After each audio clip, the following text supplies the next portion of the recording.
Batang ina, pinagtatawanan ng karamihan. Ang sabi nila, wala daw akong silbi sa lipunan. Isa ako sa mga batang ina na nagsilang ng isang sanggol na walang kamuwang-muwang sa mundo.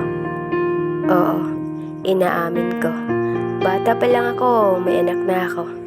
Kahit sabihin nyo man na nagmamadali ako, wala kayong pake kung ito yung pinili ko. Dahil ang gusto ko, masilayan niya ang mundo. Pinagkaitan na nga siya ng papa, pati ba naman mama ipagkakait ko pa. Wala akong kakampi. Sa isang pagkakamali ko, lahat nagbago. Pero alam mo ba kung anong magandang nangyari sa buhay ko? Yun yung pinalaki kong mag-isa.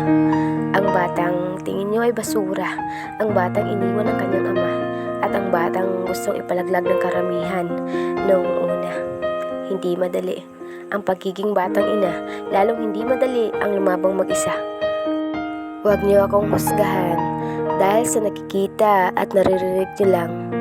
Nagkamali lang ako, oo, pero hindi ako mamamatay tao.